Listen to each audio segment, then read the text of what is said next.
Olá pessoal, meu nome é Fernando Rebelo, eu faço parte do CPES e hoje nós começamos essa série Ciclos da Natureza. Do nosso ponto de vista, é uma das séries mais importantes que nós já fizemos, porque entender como a natureza funciona e replicar os processos é a base do trabalho que Ernest Goethe vem fazendo há mais de 40 anos. Ao longo desse tempo, Ernest olhava para a natureza, entende como os processos funcionam e replica isso na produção de alimentos. Então é a base. Nós entendemos o ciclo do carbono, o ciclo da água, o ciclo do nitrogênio, fósforo e assim por diante. E replicar os processos na produção de comida, nos nossos agroecossistemas, é o alicerce de tudo que nós fazemos. Então, isso deveria ser a base de qualquer economista, porque economia é a gestão da casa. A etimologia da palavra significa administração, a gestão da casa. Oikos é casa, ecos. Nomia é a gestão. Então, ecologia é entender como a casa funciona. Deveria ser obrigatório, porque como você vai fazer a gestão de uma casa se você não sabe como ela funciona? Então, é uma minissérie que ela é fortemente teórica, mas essa teoria ela é crucial para embasar a nossa prática no cotidiano, a nossa prática do dia a dia. E nada melhor do que começar essa série com o ciclo do carbono. Porque, como Ernest diz, a gente tem água porque tem floresta, e não o contrário. Às vezes as pessoas, pelo senso comum, falam, não, isso é bobagem, você tem floresta porque tem água. Mas não. Basta ver o cerrado, o que está acontecendo. As pesquisas já mostram no mundo, pesquisas feitas publicadas já por cientistas mostram que a água diminuiu, as chuvas diminuíram no cerrado, que é um quarto do nosso país, 2 milhões e 100 mil quilômetros quadrados tinha o bioma cerrado. As chuvas diminuíram porque o desmatamento foi muito forte e está sendo muito forte. Ué, se tivesse floresta por causa de água, então não deveria diminuir as chuvas sumindo as florestas, mas não. As florestas sumiram, a água diminui. As florestas voltam, a água volta. Então é fundamental a gente restabelecer as florestas para ter água. Então eu espero que vocês aproveitem muito essa série, porque isso é o alicerce do nosso trabalho. É o alicerce que Ernest construiu e que no mundo hoje muitas pesquisas acadêmicas estão convergindo para essa visão de Ernest Goethe, que é fundamental ter culturas perenes, que é fundamental ter fotossíntese o ano inteiro. As pesquisas estão convergindo, seja na América do Norte, seja na Austrália, seja no Brasil. As pesquisas acadêmicas convergem para essa visão que Ernest construiu há mais de 40 anos. Então vamos lá para o ciclo do carbono. Bom pessoal, então vamos ao ciclo do carbono, não é? Essa imagem aqui do ciclo vocês podem encontrar nesse site, está lá na descrição do filme, sciencelearn.org.new Zealand, né, Nova Zelândia. E aí quando você entra nesse site e clica em qualquer ícone desse aqui, tem uma explicação dele. A gente não vai entrar em detalhes em todo o ciclo do carbono, né? A gente vai se restringir ao carbono do solo, que é o que nos interessa. Mas o ciclo do carbono é muito maior que isso, né? É a queima de combustíveis fósseis. No oceano, você tem a acidificação dos oceanos com o aumento do CO2 na atmosfera, porque o CO2 entra na água do oceano, reage com a água e forma ácido carbônico, que é um ácido fraco que se dissocia. E aí, essa dissociação produz hidrogênio livre, e isso aí que torna a água dos oceanos mais ácida e todas as consequências, né, todas as consequências prejudiciais, destruição dos recifes de corais, enfim. A gente não vai se deter em todo o ciclo. Nós vamos restringir aqui, ó, o que acontece com o carbono no solo, não é?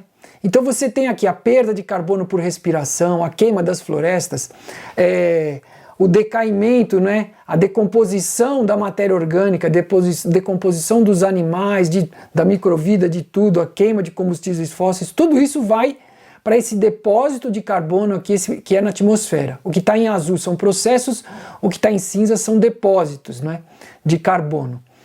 Então nós temos aqui mostrando 450 mil anos atrás e até os dias de hoje, a gente sempre teve ciclos de aumento de CO2 na atmosfera, né? E ao mesmo tempo um aumento da temperatura. Foram ciclos, mais ou menos em torno de 100 mil anos aí, você tem essas variações de temperatura. Mas hoje o que acontece é que não coube aqui, é muito maior aqui o gráfico, 400 ppm hoje, né? Historicamente aqui nunca passou de 290, quase 300, né? E hoje está maior que 400 ppm, em virtude da queima dos combustíveis fósseis, né? Esse aumento do CO2 na atmosfera. Então, nos últimos 150 anos, muitos dos principais solos agrícolas do mundo perderam entre 30% e 75% do carbono, por causa da exposição do solo, a destruição, a queima das florestas e a exposição do solo, a aração, né? Expondo o solo e provocando a explosão de bactérias aí e a perda desse CO2 que estava guardado dentro do solo, que adicionou bilhões de toneladas de CO2 à atmosfera. Então a gente tem um solo hoje disfuncional, né? Que afeta não só o solo, né? A microvida, mas afeta a saúde humana e a saúde animal. Então aqui nós temos várias pesquisas mostrando que na descrição do filme nós colocamos um link também de uma pesquisa mais recente mostrando essa perda da densidade nutricional na nossa comida, ou seja, a diminuição de nutrientes naquilo que a gente come. E essa diminuição de nutrientes ela pode variar entre 10% e 100%. Então um indivíduo hoje ele precisaria comer 2 vezes mais carne, 3 vezes mais fruta, 4 a 5 vezes mais vegetais para ter a mesma quantidade de minerais que ele tinha na época em 1940, que os alimentos tinham em 1940. Ou seja, houve uma perda muito grande, né? E aqui está uma das pesquisas mostrando isso, essa depleção, essa perda de minerais, né? De 1940 a 91, ó, média de 27 tipos de vegetais. Cobre, 76% a menos, cálcio, 46%, ferro, 27%, magnésio, 24%, potássio. E na carne a mesma coisa, média de 10 tipos de carne, diminuição de cobre, cálcio, ferro, potássio, enfim. A comida ficou pobre em minerais. E se nós temos um plantio de árvores ou grãos, né? Isso a gente vê. Eles fazem fotossíntese, as plantas, e a gente está transformando o ar, o CO2 mais água, a gente está transformando em madeira, em tecido vegetal, em frutos, em grãos. Mas isso não significa que a gente está transformando isso também, o CO2 e a água, que a gente está transformando em solo. Então como é que se explica, né? As árvores ainda conseguem converter o CO2 em madeira, mas os solos não podem mais converter o CO2 em humus. E a resposta é bem simples. Para que as árvores possam produzir madeira nova a partir de carbono solúvel, elas têm que estar vivas e cobertas de folhas verdes. Isso é óbvio, né? Folha verde é fotossíntese. A gente vai produzir madeira, frutos. Mas para que o solo possa produzir humus a partir do carbono solúvel, o que é o carbono solúvel? A planta faz a fotossíntese, pega o CO2 do ar, pega a água do solo e do ar e transforma em glicose. E a planta ressintetiza isso e manda para a raiz. Além da glicose, manda ácidos, manda aminoácidos, manda nutrientes, esses carboidratos, para alimentar a microvida.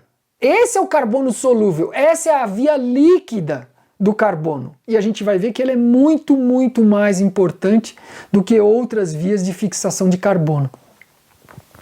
E para que isso aconteça, para que o solo transforme o ar em humus, para que as plantas transformem o ar em humus, o solo tem que estar vivo e coberto de plantas em crescimento ativo.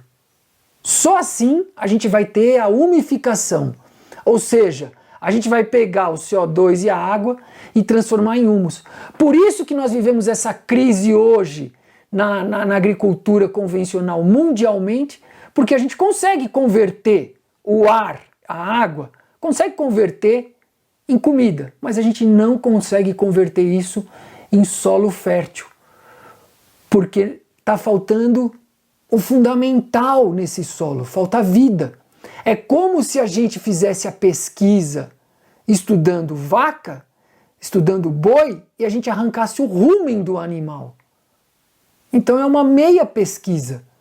Significa que hoje a pesquisa que está na vanguarda sobre o solo interpreta o solo como o sistema digestivo das plantas. E quando a gente faz pesquisa com o solo morto, colocando adubos químicos, venenos, essa pesquisa trabalha com um cadáver, trabalha com terra. Terra é diferente de solo. Terra são só os minerais, a água, o ar, isso é terra. Solo envolve a parte viva, os micro-organismos, a biocenose, a comunidade dos micro-organismos, da macrofauna, enfim, toda a parte viva que consegue transformar a fotossíntese em humus. Então, quando a gente ara o solo, uma grande superfície da matéria orgânica fica exposta. Os micro-organismos atacam, porque agora tem oxigênio e acesso à matéria orgânica. E a gente tem uma explosão de bactérias, não é? E às vezes isso pode até se tornar anaeróbico esse ambiente, porque a bactéria se multiplica a cada 20 minutos, uma bactéria se multiplica. E aí vai consumir toda aquela matéria orgânica e vai liberar CO2 para a atmosfera. Aquele CO2 que estava na forma de matéria orgânica guardado no solo, agora vai embora, se perde para o ar. Então expor o solo à aração, gradear o solo, é a maior causa da perda de carbono. E não só carbono, de nitrogênio, porque a matéria orgânica tem também nitrogênio preso, outros nutrientes. Em média, as terras agrícolas globais, elas estão vazias metade de cada ano. E isso é uma tecla que Ernst sempre martelou, é um mantra que ele sempre falou. Sempre fala, nós temos que ter fotossíntese o ano inteiro. Significa que a gente tem que ter plantas verdes a maior parte possível do ano, porque assim a gente tem a alimentação da microvida e a gente sustenta essa microvida que é fundamental para a gente ter a umificação do carbono, né?